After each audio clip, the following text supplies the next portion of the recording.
ni a négociation kɛra échec ye dɔrɔn grève illimité de don a tɛ segin kɔfɛ dɛ point 4 min n'an y'a cité a point 4 kelen tɛ wuli. Salut camarade. Salut camarade. Salut. Camarade salut. Camarade salut. Salut camarade.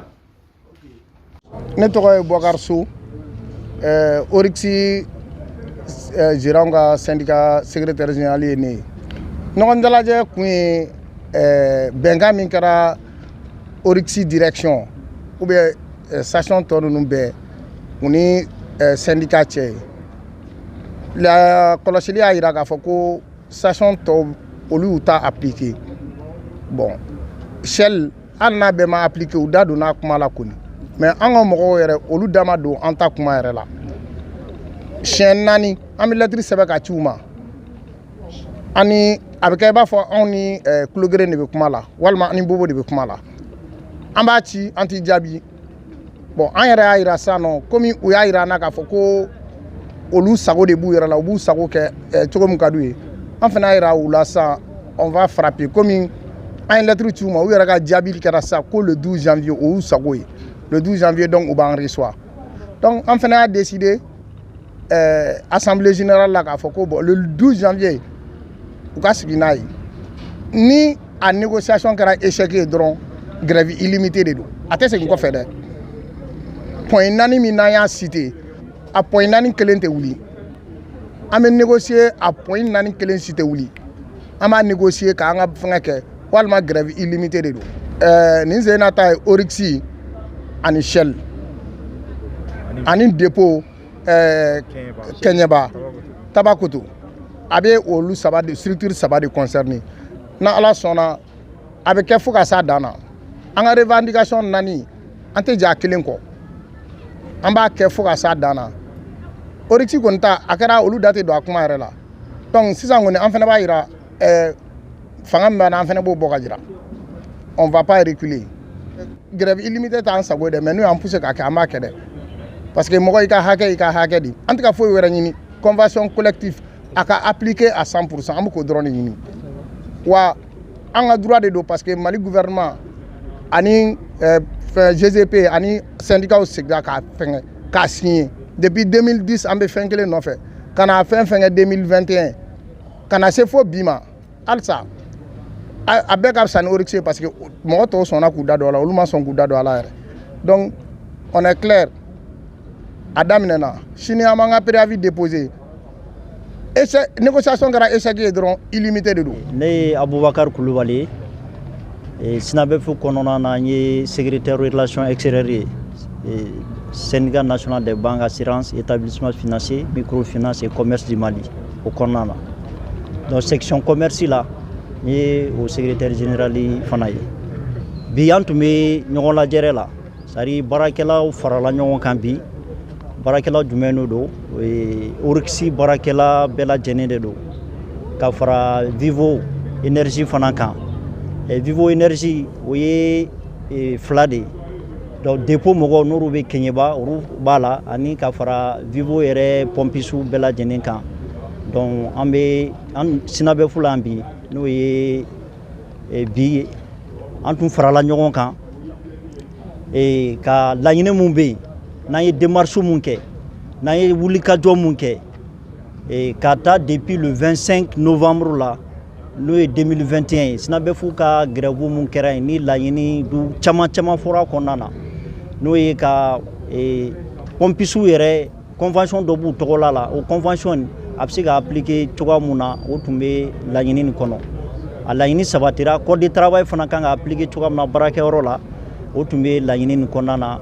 o laɲini bɛɛ lajɛlen sabatira ka bolonɔ bila la patron fɛ mais an y'a ye k'a fɔ patron ma u ka kumakan bɔ a sira fɛ donc o kɔnɔna na an yɛrɛ y'a lajɛ k'a fɔ bon an ni ɲɔgɔn cɛ de don fɛn dɔw bɛ yen a ma se kɛlɛ la an wulila ka patron sɛgɛrɛ ka kumaɲɔgɔnya ɲini n'u ye walasa an bɛ se ka bɛnkan sɔrɔ cogoya min na an yɛrɛ dama ni ɲɔgɔn cɛ o kɔnɔna na direction nationale du travail o y'an wele an sigira an kumana an ye kumakan caman fɔ mais an ma se ka bɛnkan ma sɔrɔ an ni ɲɔgɔn cɛ o kɔfɛ an yɛrɛ mun ye syndicat national ye an ma découragé an ko n ko wulikajɔ in an bɛ continuer n'a ye an ko bon bɛɛ k'a lajɛ ka niveau la Seli k'a lajɛ a ka niveau la Total k'a lajɛ a ka niveau la Orisi fana k'a lajɛ a ka niveau la bɛɛ bɛ se ka mun kɛ a ka baarakɛlaw ye bɛɛ ka i jɔ a jɔyɔrɔ la o kɔnɔna na alhamdulillah Total Mali olu ye wulikajɔ kɛ u ye an ye laɲini sɔrɔ Total Mali ka niveau la o accord signera o bɛnkanw bilara sen kan o kɔfɛ Shell niveau fana na an ye bɛnkan sɔrɔ mais bɛnkan mun sɔrɔla Shell la Shell ɲɛmɔgɔw ma bɔ a sira fɛ u ye lawuru fɛn fɛn ta baarakɛlaw ye k'u bɛna o bɔ a sira fɛ u y'u fosi ka bɔ a bɛɛ lajɛlen kɔrɔ donc an bɛ yan bi o laɲini ɲɛfɔli la baarakɛlaw ye o kɔfɛ tuguni Orisi ka niveau la an y'a ɲini an ni ɲɛmɔgɔ ka se ka sigi ka kuma mais u ma sɔn ka lawuru t'an ye pour que an ka se ka sigi ka kuma u ma an yɛrɛ ka kumakan jate syndicalisme n'a mako b'i la a mako b'i la baarakɛlaw de ka kungo de la donc o kungo la n'a mako b'i la n'a ko a mako b'i la dɔrɔn i kan k'a lamɛn de parce que i t'a dɔn a bɛna mun f'i ɲɛna donc o de la syndicalisme ka risuwali o ye urgent ye patron yɛrɛ bolo n'i b'a fɛ i ka entreprise ka taga ɲɛ bon an nan'a ye patron ninnu u ye lettre an ye lettre c'u ma n ko an b'a fɛ ka sigi ka fɔ ɲini an n'u ɲɔgɔn cɛ u ye lettre c'a ma k'u bɛ taa congé la o kɔrɔ ye ko manque de volonté de bɛ yen o kɔrɔ ye olu yɛrɛ mago tɛ baarakɛyɔrɔ la parce que patron tɛ se ka taa baarakɛyɔrɔ la cogoya si la k'i ka baarakɛlaw degunnen to i kɔfɛ olu ye sigikafɔ ɲini i n'u cɛmancɛ la i ma sɔn ka sigikafɔ sabatiw ni ɲɔgɔn cɛ o b'a jira k'a fɔ yɛrɛ mago t'i ka baarakɛyɔrɔ la donc kɔnɔna na o dekun min b'an kan an bɛ yan bi an y'o ɲɛfɔ baarakɛlaw de ye bon baarakɛla bɛɛ lajɛlen bɛnnen don a kan ni a ko sera o yɔrɔ la k'an ka taa grève la donc l'Assemblée générale est souveraine l'Assemblée a décidé à ce qu'on dépose un préavis de grève et le préavis a été signé par les différents secrétaires généraux et des différentes sociétés Oryx et Shell maintenant bɛɛ a signé préavis na a bɛ bila sini n'Ala sɔnna et grève bɛ daminɛ le 26 et an b'a ɲini baarakɛla bɛɛ lajɛlen fɛ assemblée de ye une décision ta et a décision taara assemblée de fɛ bɛɛ k'i jɔ i jɔyɔrɔ la et grève in n'a daminɛna segin t'a la dɛ segin t'a la jumɛn de la parce que mun b'a kɔnɔ o ye grève illimité de ye donc an bɛ mun fɔ patron ɲɛna préavis bilali o n'an bɛ taa grève la c'est différent préavis bɛ bila pour forcer la et la porte fermée parce que la porte de négociation est fermée. Si la porte de négociation est fermée, il faut forcer à ouvrir la porte. De raison pour laquelle on est préavis blanc. Donc, préavis blanc, on a un délai de 15 jours pour négocier. Donc, aux négociations qu'on a, on va adjatia ka famse ka laɲini sɔrɔ ko la ni hakili ɲuman bɛ an ka patron la parce que pour qu'on ko hakili ɲuman patron fɛn o fɛn i ka laɲini société ka taa ɲɛ i tɛ sɔn o société kelen ka datugu i sigilen ɲɛna i bɛ se ka fɛn o fɛn kɛ walasa k'o grève bali i b'o kɛ baarakɛyɔrɔ ka taga ɲɛ kama syndicat tɛ préavis bila parce que grève ka d'a ye et la grève c'est une dernière arme ultime pour le syndicalisme. Ni a ye an taara grève la ça veut dire que cogoya foyi de t'an bolo patron y'an sɛgɛn ba degunnen a bɛ kini kɛ o de kama an bɛ taa grève la.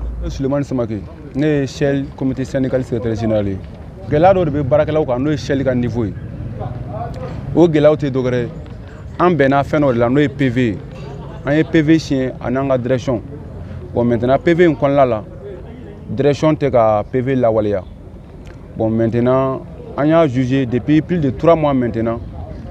PV qu'on l'a fait fouetter, ni chez les Morobe à la Walia à 100%. À Dola, il faut qu'il y ait un calais de quai pour qu'il y ait un warusoro. Il faut un calais de quai pour qu'il y ait un jour férié warusoro. Il faut un calais de quai, un air supplémentaire là. À Dola, ni rien à faire, j'irai me peut-être d'autres qui gagnent. Bon, vraiment, au problème de quel nous avons torobi.